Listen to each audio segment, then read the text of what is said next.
मालदार के बेटे की बचपन से बुढ़ापे तक की लंबी कहानी, हिंदी में पटकथा जैसा भाव, दृश्यों और देव सिंह बिष्ट गांव के उबड़-खाबड़ रास्तों पर दौड़ते बचपन से लेकर खेतों की मिट्टी में उंगलियां टिकाकर बूढ़े हुए एक ऐसे व्यक्ति की कहानी है जिसका जीवन जमीन से जुड़ा हुआ, पर सपनों के पंख भी हमेशा उसके साथ रहे।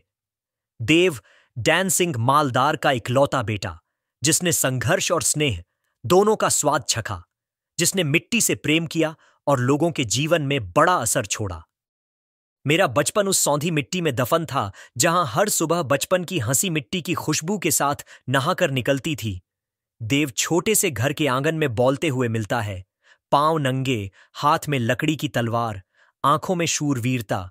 उसके पिता डैन सिंह मालदार कठोर पर न्यायपूर्ण खेतों की जिम्मेदारी संभालते। मां सुमन देवी बाल पोछा में हल्की मुस्कान लिए हुक्का सिलते बुढ़िया सी बातें बताती।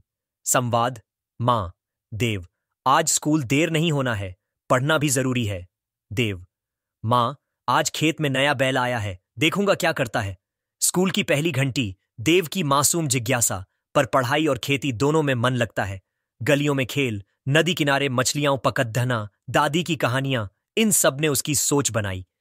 सीख और समझौते देव किशोर हुआ तो जिम्मेदारियां बढ़ीं। खेतों में काम, फसल की चिंता और घर की आर्थिक चुनौतियां। डैन सिंह कठोर पर प्रेम करने वाले पिता बेटे से मान बढ़ाने की उम्मीद रखते हैं। दृश्य: रात्रि की बैठक। गांव में सूखा पड़ा हुआ है।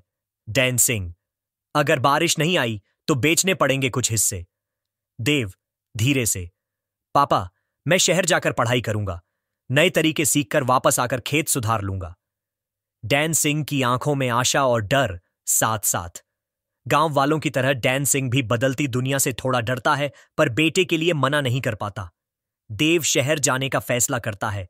स्कॉलरशिप मिलती है। संघर्षों के बाद वह कोचिंग और नौकरी की राह चुनता है, पर दिल से वह खेती का छोड़ा हुआ सैनिक है। संघर्ष और आत्मनिर्माण, शहर की चकाचौंध, व्यस्तता, पर्दे पर सीखने की तेज रफ्तार। देव छोटी पढ़ाई, नौकरी दोनों साथ निभाता है। साहसी कदम, रात दिन की मेहनत। यहां उसे न सिर्फ तकनीकी ज्ञान मिलता है, बल्कि लोगों का नया नजरिया भी मिलता है। दृश्य: देव छोटी सी दुकान के सामने पढ़ते हुए, शाम को काम करता हुआ। एक नौकरी में प्रमोशन, लेकिन गांव की यादें उसे बार बार खींचती हैं। शहर में प्रेम भी आता है। राजेश्वरी, जो स्कूल की पढ़ाई टीचर है, जिसे देव की ईमानदारी और जज्बा पसंद आता है। दोनों की प्यारी दोस्ती और फिर विवाह। नया दृष्टिकोण। कई सालों की कवायद के बाद देव वापस गांव लौटता है। अब सिर्फ बेटा नहीं, पर नई तकनीक और विचारों का वाहक है। डैन सिंह की उम्र बढ़ चुकी है। खेत, परिवार, सबका भविष्य उसकी जिम्मेदारी है। देव आधुनिक कृषि विधियां लाता है। ड्रिप इरिगेशन, फसल चक्र, उन्नत बीज। गांव में कुछ विरोध भी आता है। हमारी पुरानी मिट्टी से नया क्या हो जाएगा? लेकिन देव धीरे धीरे समझाकर लोगों को जोड़ता है। देव: बदलना जरूरी नहीं कि पुराना छोड़ दें, पर पुराना और नया साथ में चल सकता है। मिट्टी को समझो, विज्ञान को अपनाओ। खेती में नई तकनीक से उत्पादकता बढ़ती है। गांव में आय में सुधार होता है। देव का नाम सम्मान में जुड़ता है, पर वह घमंड नहीं करता। देव की शादी राजेश्वरी से होती है। 2 बच्चे, निहार और प्रिया। परिवार की खुशियां, पर पढ़ाई और खेत का संतुलन अभी भी संघर्षपूर्ण है। बाजार की अनिश्चितता, बिचौलियों की नीतियां, कभी कभी बड़े झटके आते हैं। एक वर्ष में फसल कटने से पहले ही कीट लगने से नुकसान होता है। बैंक, आरण की चिंता, रातों की नींद उड़ने लगती है। रात की बैठक, दीप जलाकर योजना बनाते हुए। राजेश्वरी: हमने बच्चों को बेहतर पढ़ाना है, उन्हें शहर भेजते हैं। देव: मैं पहले भी कठिनाइयों से निकला हूं, इस बार भी निकलेंगे। नई रणनीति बनानी होगी। देव ने गांव में सहकारी समिति बनाई, बीमा और मंडी से सीधे सौदा करना शुरू किया। मध्यस्थ हटे और आय बढ़ी। उसकी मेहनत रंग लाई, पर इस राह में उसने कई बार हार जीत देखी। एक समय आता है जब देव सिर्फ अपने खेत तक सीमित नहीं रहता।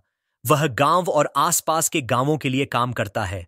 स्कूलों के लिए चंदा इकट्ठा करता है, साफ पानी की योजना लगवाता है और महिला स्वरोजगार के कार्यक्रम चलाता है। दृश्य: पंचायत बैठक, गांव के लोग सोच विचार कर रहे हैं।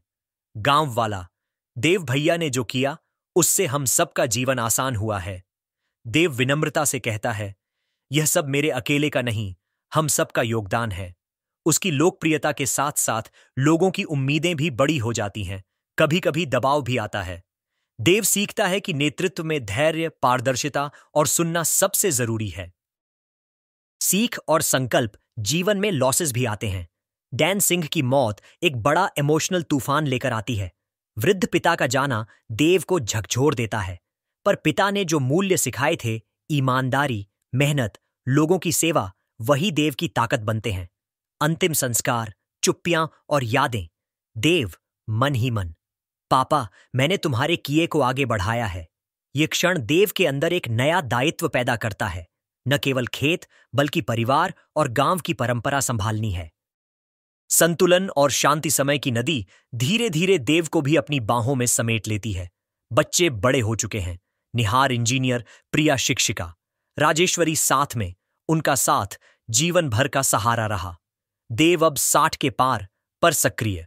वह दिन में खेत चलाते, नए किसान प्रशिक्षित करते और शाम को छत पर बैठकर बचपन की कहानियां सुनाते। उसके चेहरे पर अब शिकने हैं, पर आंखों में वही चमक है, अनुभव की चमक। संवाद, निहार, बेटा, पापा अब आप आराम कीजिए, हम संभाल लेंगे। देव मुस्कुराते हुए, बेटा आराम तो तब नहीं आता जब काम पूरा ना हो, पर हां, दौड़ अब धीमी कर दूंगा। मिट्टी से मिली पहचान वृद्ध देव ने गांव में एक छोटा सा ज्ञान केंद्र बनाया, जहां कृषि की नई तकनीक, महिला उद्यमिता और बच्चों की शिक्षा पर ध्यान दिया जाता है। लोग उसे मालदार के बेटे से गांव का मार्गदर्शक कहते हैं। उसकी सबसे बड़ी खुशी तब होती है जब कोई युवक कहे, देव बाबा आपने हमें कुछ दिया। देव के जीवन का सार, मिट्टी से प्रेम, लोगों से सेवा और सीखते रहने की लगन। उसने दिखाया कि कैसे आधुनिकता और परंपरा साथ साथ चल सकते हैं। शांति और स्मरण, दृश्य, एक संध्या, धूप मंद, हवाएं हल्की। देव छत पर बैठा है, हाथ में चाय, पास राजेश्वरी, बच्चे और पोते पोती आसपास आते हैं। वृद्ध देव, वॉयस ओवर, जिंदगी में एक चीज मैंने सीखी, जमीन चाहे कितनी भी बदल जाए, जड़ों का साथ मत छोड़ना और सपने कभी भी छोटे मत हो जाने देना। उसकी आंखें चारों ओर फैले खेतों पर टिकती हैं, जहां हर पंक्ति में उसने हन और उम्मीद दोनों बोए थे। अंत में वह शांति से मुस्कुराता है। जीवन पूरा हुआ नहीं, पर संतुष्ट होना भी एक कला है जिसे उसने सीख लिया। यह कहानी देव सिंह बिष्ट की नहीं, बल्कि उन अनगिनत लोगों की है जो अपने खेतों, अपने परिवारों और अपने गांवों के लिए जीते हैं। बचपन की जिज्ञासा, युवावस्था की चुनौतियां, मध्य जीवन की जिम्मेदारियां और बुढ़ापे की शांति, यह चक्र निरंतर चलता रहता है। देव का सफर यह दिखाता है कि बदलाव संभव है जब इरादे मजबूत हों और जमीन का साथ सच्चा हो। बहुत अच्छा प्रश्न। आप दान सिंह बिष्ट मालदार, जिन्हें लोग डांसिंग मालदार भी कहते थे, कि पूरी कहानी, जमीन, संपत्ति, ठेका और बाद का हश्र जानना चाहते हैं, जैसे फिल्म या रंगमंच की पटकथा हो। इसमें तथ्य, इतिहास और लोक कथा सबका मेल है। वड्डा गांव, पिथौरागढ़, हवा में शीतल झोंके, पहाड़ों पर बिखरे खेत। गांव का लड़का दान सिंह लकड़ी का बोझा उठाए दिखता है। 20वीं सदी की शुरुआत। पिथौरागढ़ जिले के वड्डा गांव में जन्मा दान सिंह बिष्ट। कौन जानता था यह साधारण सा लड़का एक दिन पूरे उत्तर भारत का मालदार कहलाएगा। अंग्रेजों के साथ सौदा। नैनीताल में ब्रिटिश अफसरों का दफ्तर, नक्शे पर जंगल चिन्हित, ठेके की फाइल टेबल पर रखी है। ब्रिटिश अफसर, मिस्टर बिष्ट, इस ठेके की कीमत 2 करोड़ रुपए है। क्या तुम इतना बड़ा रिस्क लोगे? लकड़ी काटना, रेलवे को स्लीपर देना, यह किसी राजा महाराजा का काम है। दान सिंह, पहाड़ का बेटा हूं, जंगल मेरी पहचान है, मैं यह ठेका लूंगा, चाहे कीमत कुछ भी हो। और इस तरह दान सिंह ने अंग्रेजों से करोड़ों का लकड़ी का ठेका ले लिया। यही सौदा उनके जीवन की दिशा बदल गया। लोग उन्हें अब मालदार कहने लगे। मालदार की संपत्ति और जमीनें।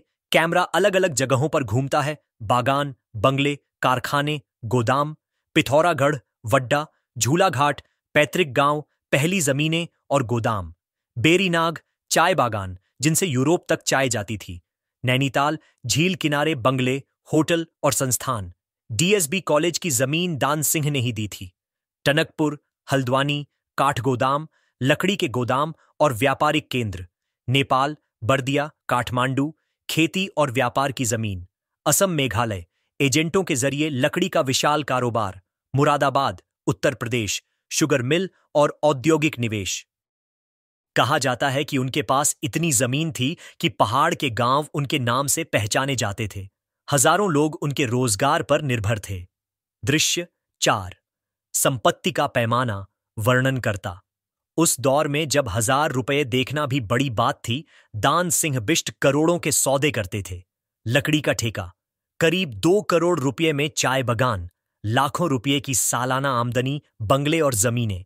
नैनीताल से नेपाल तक कंपनियां, DS Bisht sons, Bisht industrial corporation, हजारों कर्मचारी। पतन की शुरुआत, सुनसान मिल, जंग लगे गेट, खाली बंगले। लेकिन किस्मत स्थायी नहीं होती। 1964 में दान सिंह की अचानक मौत हो गई। उनके वारिस छोटे थे, कारोबार बिखर गया। शुगर मिल सरकार ने अधिग्रहित कर ली। कई जमीनें कर्ज चुकाने में नीलाम हो गईं। कुछ जमीनें शिक्षा और सामाजिक संस्थाओं को दान की गईं। नेपाल और असम की जमीनें नए मालिकों के हाथ चली गईं और धीरे धीरे मालदार साम्राज्य टूटकर इतिहास बन गया। समापन। गांव का बुजुर्ग अलाव के पास बैठा है। बुजुर्ग कहते हैं, मालदार के जमाने में पहाड़ में कोई भूखा नहीं सोता था। अब उनकी जमीनें सरकार, साहूकार और परायों के पास हैं, मगर नाम आज भी जिंदा है। दान सिंह मालदार, वह शख्स जिसने अंग्रेजों से करोड़ों का ठेका लिया, जमीन का साम्राज्य खड़ा किया और मौत के बाद सब कुछ बिखर गया। बचा तो बस एक नाम, एक कहानी जो कुमाऊं की हवाओं में अब भी गूंजती है।